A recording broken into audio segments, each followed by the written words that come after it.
Alright, you guys, this is Blake here at I'm gonna leave this message on the S10 forum. If you're trying to hook up a tachometer, as you can see here on this 99 S10 Extreme 4.3, 2.2, don't matter what it is. If you want to hook up the tach, as you can see, we'll come over here.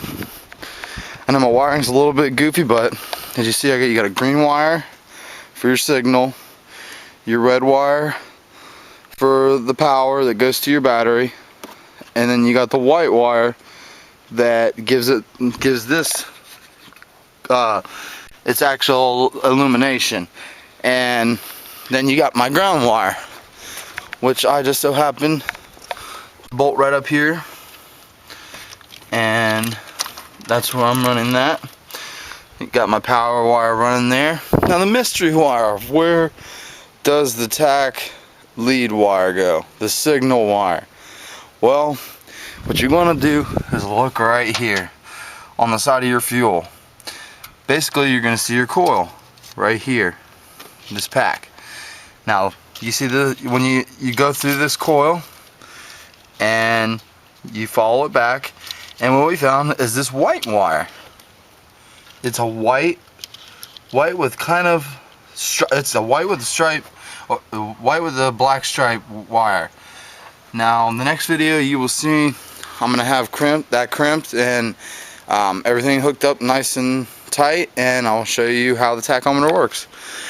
That goes for 98 through 99 S10 2.2 and 4.3s only. Once again, it's only for the 98 and 99s. So let's see how this works. Peace. Alright, you guys, this is part 2 of me. I just installed the S10 tachometer project.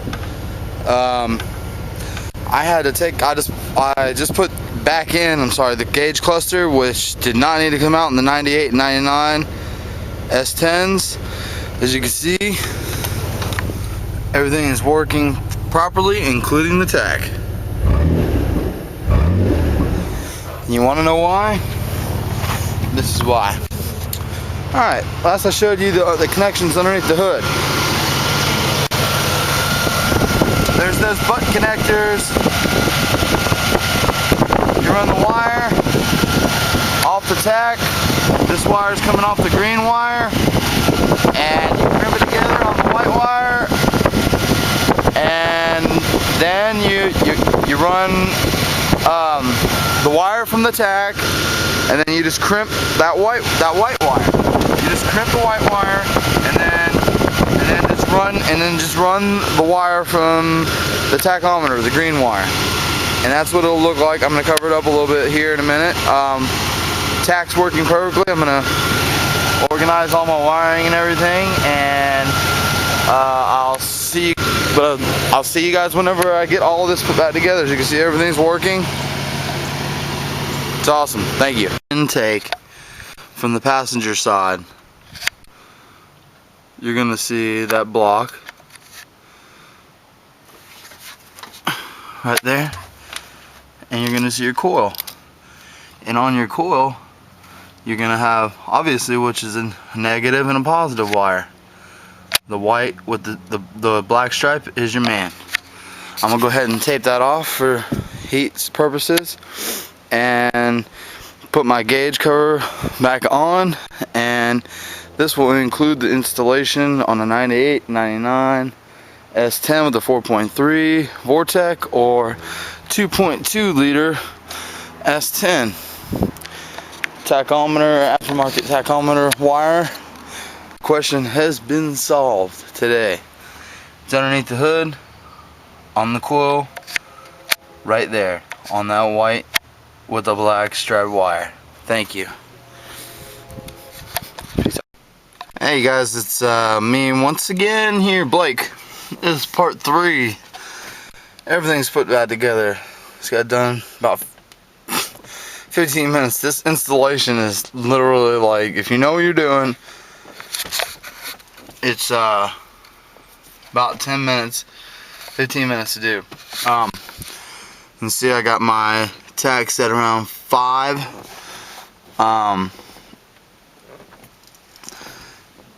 I got my gauges, and I'm going to show you that everything works.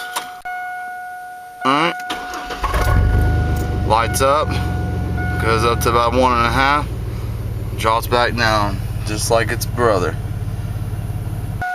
Alright, you guys, I had to do some modifications because the gauge was on the back side. You had to unscrew it to turn this off, put it in 4, 6, or 8 cylinder mode. I had to do a couple playing around with this, and I figured it out. To the left is for your 4-cylinder high RPMs. To the right is for your V8s with the lower RPM shifts, and to the middle is for the V6, and this is what it looks like. Alright, as you can see, it's just dipping down right below 1, and my gauge on my stock is dipping down just below 1. Took me 3 tries. I went and did a test drive, but everything works. Wish I could get them both in the same shot.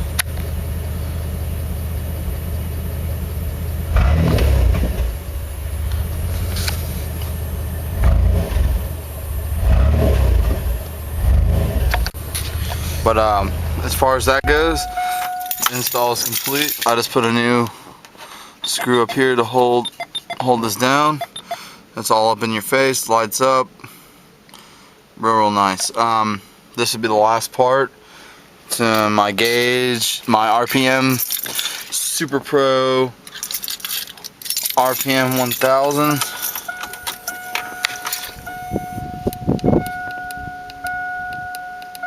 This one, it's supposed to change colors, but for $10, who can argue with that? Let's roll the windows in here, and I am out of here, you guys. If you have any questions about the install, please give me a holler on the YouTube, because you know that's where I'll be. Peace out, you guys, and make sure you have fun. And I had to do a lot of research on this.